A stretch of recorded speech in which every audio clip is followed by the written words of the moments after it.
afternoon class. This is your third chapter of history, the Delhi Sultans.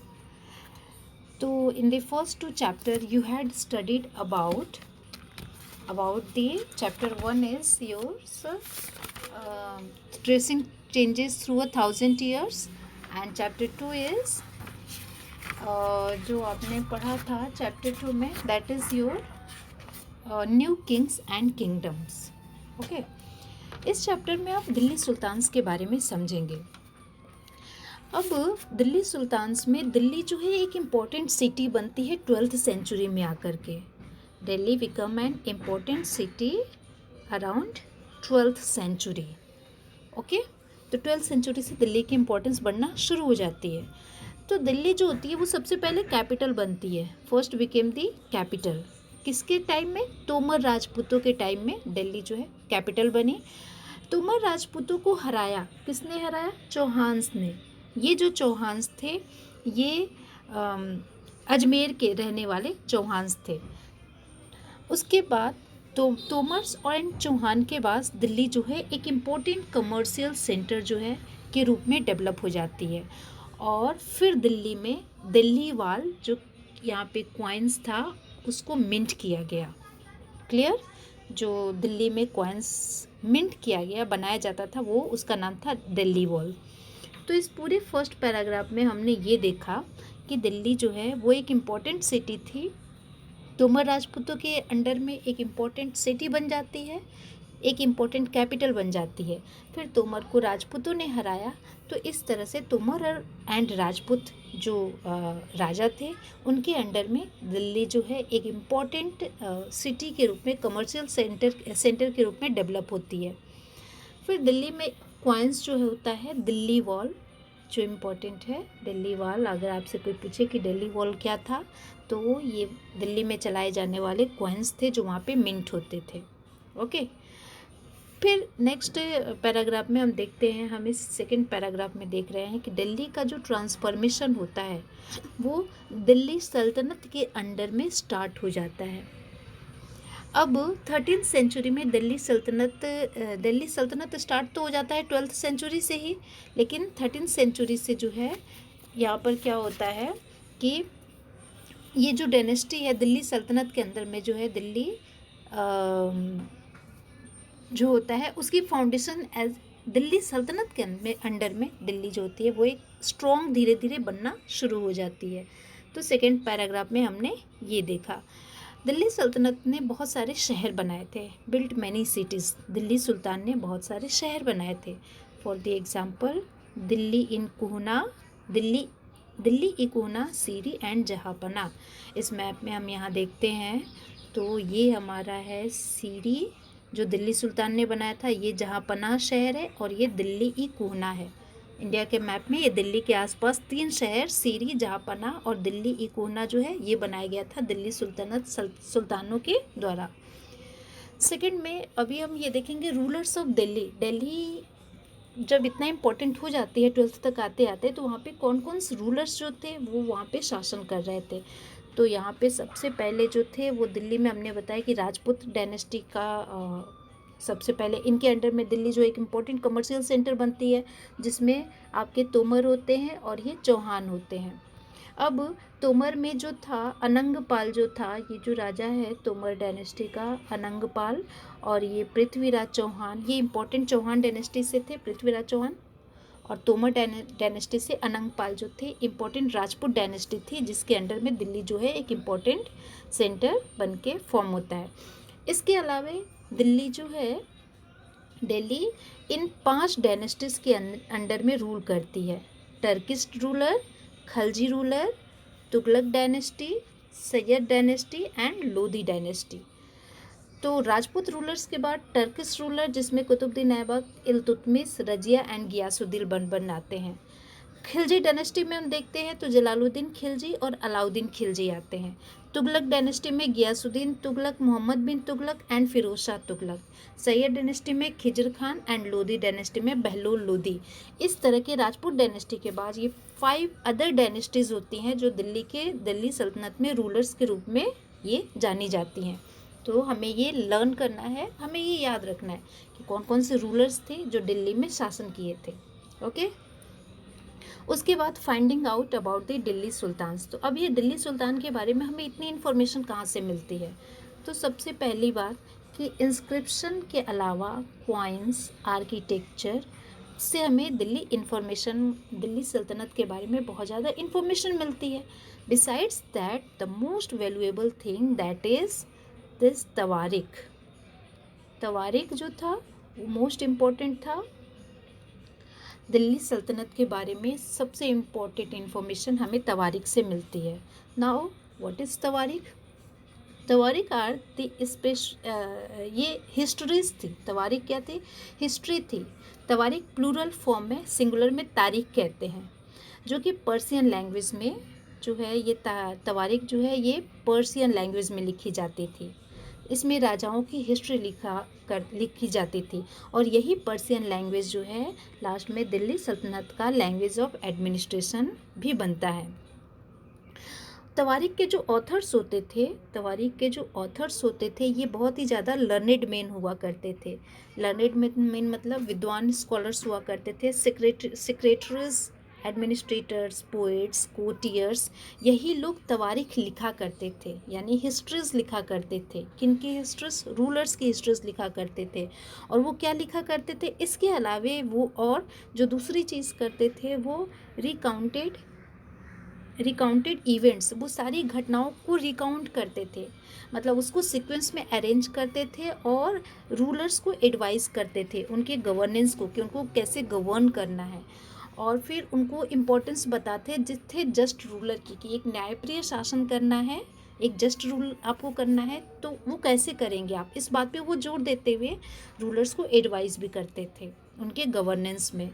तो इस तरह से देखा कि तवारीख न सिर्फ हिस्ट्रीज ही लिखते थे, बल्कि तवारीख वो लर्नेड मैन भी थे जो इवेंट्स को वो सारी इवेंट्स को लिखते थे, रूलर्स को भी उसकी गवर्नेंस में एडवाइस देते थे और एक जस्ट रूल यानी कि एक न्यायप्रिय शासन चलाने की भी इम्पोर्टेंस को बताते थे। अब इस पिक्चर में हम ये देखते हैं, ये जो 4 फिगर्स हैं यहाँ हम ये देख रहे हैं कि कैसे जो है मैन्युस्क्रिप्ट को कैसे तैयार किया जाता था मिडिवल टाइम में। तो इसके 4 स्टेजेस होते थे। ये जो सबसे पहला जो स्टेज है इसमें पेपर को प्रिपेयर किया जा रहा है, ये बैठ के ये पेपर को प्रिपेयर कर रहे हैं। जो दूसरा स्टेज है यहाँ पे टेक्स्ट को राइट किया जा रहा है, लिखा जा रहा है। पहले पेपर प्रिपेयर हुआ, फिर टेक्स्ट राइटिंग हुई, और फिर जो तीसरा फॉर्म है ये हाईलाइट हो रहा है। जैसे मैं आपको हाईलाइट करते हुए ये सर्कल बनाकर, वैसे ही ये लोग हाईलाइट करते थे गोल्ड को मेल्ट करके, और पेपर के ऊपर ये ऐसे ही उसकी एक लेयर लगाते थे, तो वो हाईलाइट होते थे वर्ड्स। और ये जो 4th फॉर्म है ये क्या कर रहे हैं, ये इसकी बाइंडिंग कर रहे हैं। तो इस तरह से मेडिवल टाइम में पेपर जो है वो फॉर्म होता था। ठीक है, ये इम्पोर्टेंट है। उसके बाद अगला जो है वो है हमारा कि तवारीख के बारे में और हमें कुछ जानना है। वो ये है कि जो ऑथर्स ऑफ तवारीख होते थे वो कहाँ रहते थे? जो ऑथर्स ऑफ तवारीख होते थे वो लिव्ड इन सिटीज़, वो शहरों में रहते थे, मेनली दिल्ली में वो रहते थे। और दूसरी चीज़ कि वो ऑफन रोट लिखा करते थे हिस्ट्रीज। किसकी हिस्ट्री लिखा करते थे? सुल्तानों की हिस्ट्री लिखा करते थे। वो सुल्तानों की हिस्ट्री लिखा करते थे ताकि उनको अच्छे रिच रिवॉर्ड मिले, उनको अच्छे प्राइज़ मिले। थर्ड पॉइंट कि ये जो ऑथर्स थे ये क्या करते थे? ये रूलर्स को एडवाइस करते थे, क्या कि वो कैसे सोशल ऑर्डर बना के रखेगा अपने अम्पायर में। किंग जो है वो कैसे सोशल रूलर बना के रखेगा। ओके, और वो सोशल रूलर किस पे बेस होगा? वो बर्थ राइट और जेंडर डिस्टिंक्शन पे बेस होगा। बर्थ राइट का मतलब क्या होता है कि जो शुरू से ही बर्थ राइट चली आ रही है कि एक राजा है, एक बादशाह है, उसका बेटा ही बादशाह बनेगा, अगला बादशाह बनेगा, क्योंकि वो उसका जन्म सिद्ध अधिकार है। जेंडर डिस्टिंक्शन का मतलब होता है कि मेल और फीमेल के बीच में इक्वालिटी होना। तो इस तरह से जो ये आइडियाज़ थे ये लोग प्रिजर्व करके ये तवारीख जो है ये बताते थे, रखते थे, और इस तरह के आइडियाज़ को किसी के साथ शेयर नहीं किया जाता था। ठीक है, अब रजिया सुल्तान के बारे में समझते हैं कि जब 1236 में जो सुल्तान इल्तुतमिश की डॉटर थी रजिया सुल्तान, वो सुल्तान बनती है।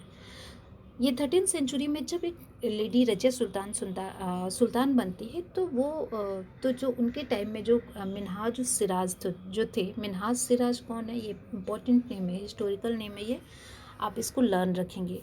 तो मिन्हाज सिराज जो थे, इन्होंने ये कहा कि इन्होंने इस बात को एक्सेप्ट किया कि रजिया जो थी वो बहुत ज़्यादा एबल है एंड क्वालिफाइड है अपने 4 भाइयों से, उन सबसे ज़्यादा एबल है और क्वालिफाइड है। और इन्होंने ये भी कहा कि लेकिन जो नोबल्स थे वो खुश नहीं थे, वे nor will the nobles happy नहीं थे, क्योंकि वो इंडिपेंडेंटली रूल कर रही थी, वो एक लड़कियों के एक शासक की तरह रूल कर रही है। तो फाइनली उसको रिमूव कर दिया जाता है थ्रोन से 1240 में, कुछ सालों बाद उसको आफ्टर 4 years उसको उसकी गद्दी से हटा दिया जाता है। तो ये इस तरह से हमें पता चल रहा है कि समाज किस तरह से सोसाइटी 12th-13th सेंचुरी में एक रूलर के लिए, और स्पेशली अगर एक वुमेन रूलर बनती है तो उसके लिए किस तरह की सोच थी मेडिवल इंडिया में। ओके, मिन्हाज सिराज क्या सोचते थे रजिया के बारे में, जो उनके समय में एक हिस्टोरियन क्रॉनिकलर थे। क्रॉनिकलर उनको कहते हैं जो कि हिस्ट्री के इवेंट्स को सीक्वेंस में लिखते हैं। तो मिन्हाज सिराज के बारे में यहाँ पे ये है कि Minhaj Siraj thought that queen's rule went against their ideal social order. Minhaj Siraj जो थे ये कह रहे थे कि जो रानी का रूल है वो एक आइडियल सोशल ऑर्डर नहीं है जो कि गॉड ने क्रिएट किया है, क्योंकि जनरली उस समय लोग बर्थ राइट पर ज़्यादा इंपॉर्टेंस देते थे, जो कि तवारीख भी कहा करते थे। तो मिन्हाज सिराज का भी यही मानना था कि ये जो रूल है, क्वीन का रूल है, ये अगेंस्ट आइडियल सोशल ऑर्डर है, ये सोशल ऑर्डर के अगेंस्ट है जो कि गॉड ने बनाई है। फिर उन्होंने कहा कि वुमेंस जो होती हैं वो सबॉर्डिनेट होती हैं, मेन की वुमेंस जो होती है वो मेन की सबॉर्डिनेट होती है, मेन के नीचे आती हैं, ना कि उनसे पहले जाके रूल करती हैं। क्योंकि गॉड का जो क्रिएशन है उनके रजिस्टर में भी यही लिखा है कि जो मेंस होते हैं उनके नीचे ही, चाहे उनकी कितनी भी एक्सीलेंस क्वालिटीज़ हो, वो नीचे ही आती हैं। इस तरह से उसी समय में दूसरी जगह एक रानी थी जो क्वीन रुद्रमा देवी थी।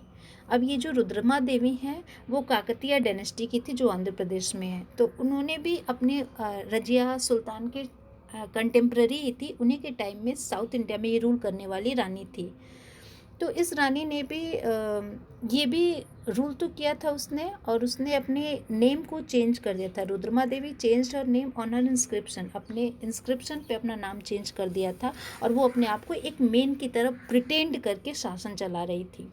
एक अनदर क्वीन थी दिद्दा, जो कश्मीर की रहने वाली थी। और ये जो दिद्दा हैं, इनको उनके जो सब्जेक्ट्स हैं, उनके जो प्रजा हैं, वो उनको प्यार से दिद्दा कहते थे। दिद्दा का मतलब होता है एल्डर सिस्टर, ठीक है। तो ये उनकी प्रजा, कश्मीर में रहने वाली जो रानी थी, उनको प्यार से कहा करते थे। आफ्टर दैट हमने देखा कि काकतीय डायनेस्टी जो है, जिनकी क्वीन रुद्रमा देवी हैं, रुद्रमा देवी जो है वो उनको अपना रूल करने के लिए एक मेन की तरफ प्रिटेंड करके उन्होंने शासन को चलाया था। तो कहीं ना कहीं इससे हमें मेडिवल इंडियन हिस्ट्री में वुमेन के रूल के भी बारे में पता चलता है।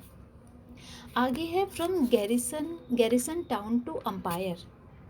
अब यहाँ पे जो गैरिसन टाउन है, तो पहले हम इस वर्ड का मतलब समझ लें। गैरिसन टाउन का मतलब क्या होता है?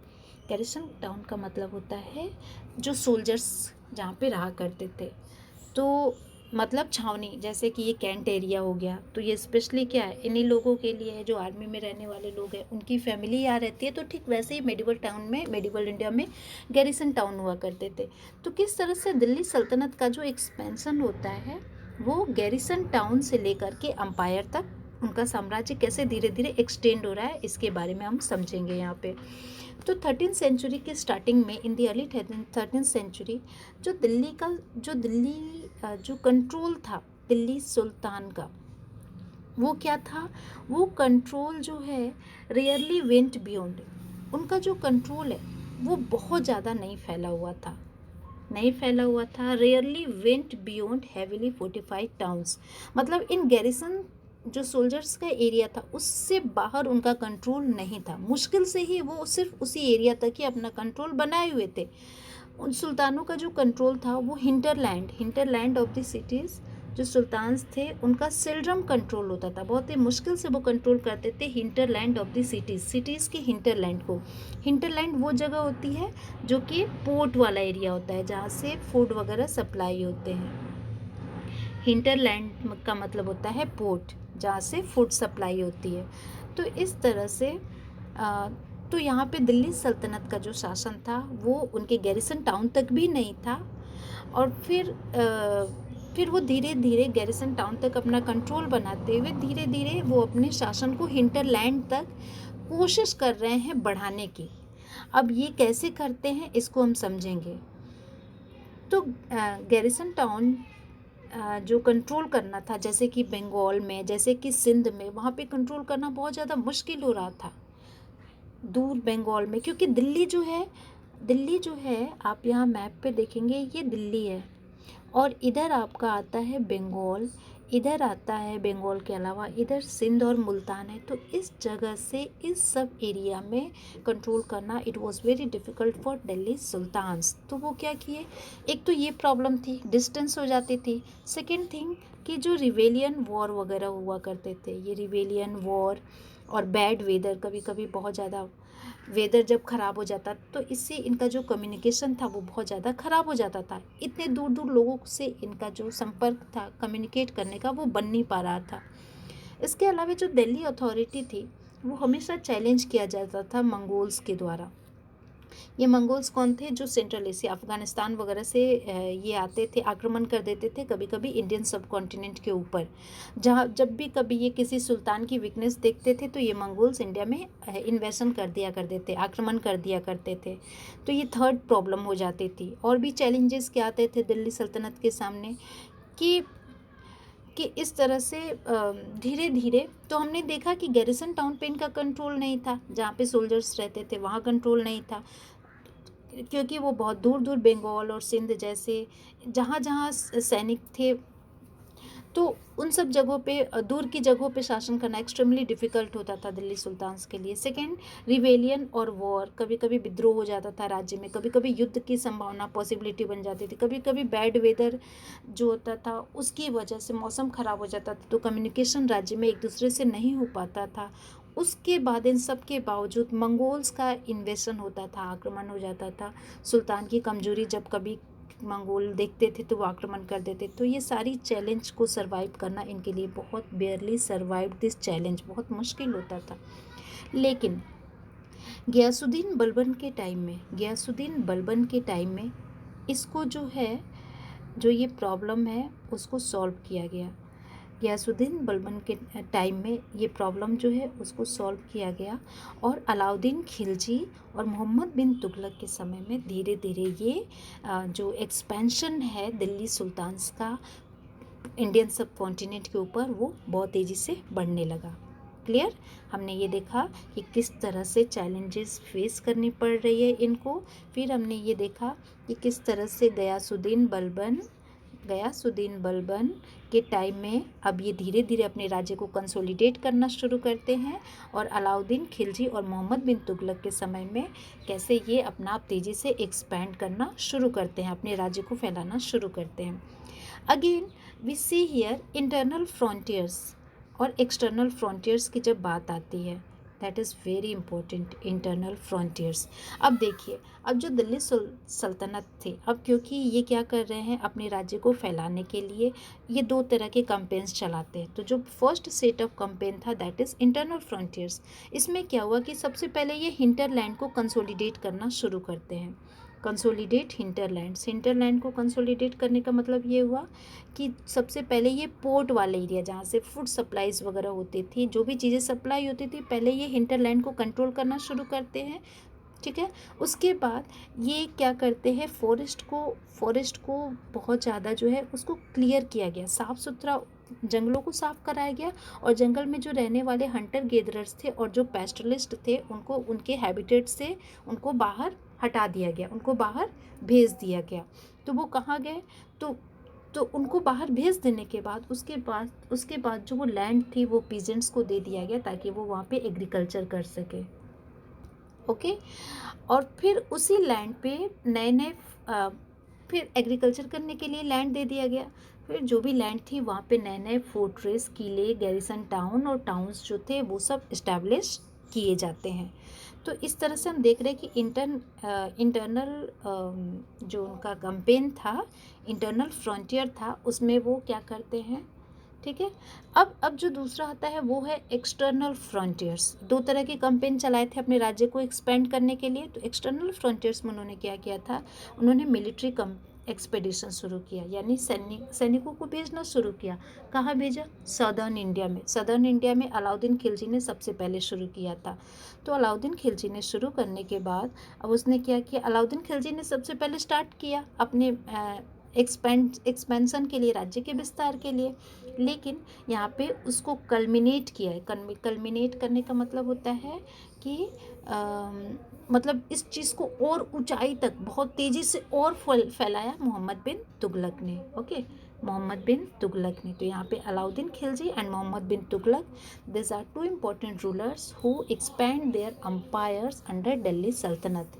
आफ्टर दैट सल्तनत आर्मीज कैप्चर्ड। अच्छा, अब ये राज्य को, अपने राज्य को एक्सपैंड करने के अलावा ये वहाँ के एलिफेंट्स को, हॉर्सेस, स्लेव्स वगैरह को कैप्चर कर लेते थे। जो वहाँ प्रेसियस मेटल्स होती थी उनको ये कैप्चर कर लिया करते थे।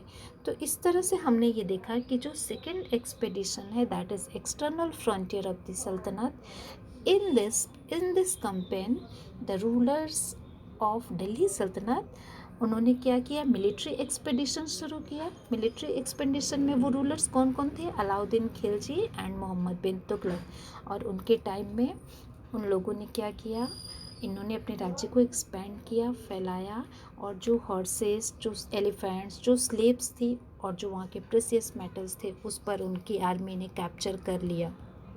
ओके, आफ्टर दैट जो ये एंड ऑफ मोहम्मद बिन तुगलक के बाद क्या होता है कि जो दिल्ली सल्तनत की जो आर्मीज़ थी, वो आर्मी जो है वो लार्ज पार्ट ऑफ इंडियन सब कॉन्टिनेंट को वो क्या करती है, वो वहाँ तक मार्च करती है। मतलब पूरे, अब वो धीरे धीरे पूरे इंडिया में फैल रहे हैं। यहाँ पे हम एक एग्जांपल देखते हैं कि ये दिल्ली है। दिल्ली से कैसे कैसे इस तरफ से आंध्र प्रदेश की तरफ ये इनका कैप्चर हुआ है, इधर ही फिर ये गुजरात की तरफ आते हैं, फिर ये देवगिरी महाराष्ट्र की तरफ आते हैं। किस तरह से इनकी आर्मी जो है पूरे ये नीचे द्वार समुद्र, कर्नाटक, पूरे साउथ इंडिया को ये कैसे कैप्चर कर रहे हैं, एक सिर्फ दिल्ली से अपनी जगह बना करके।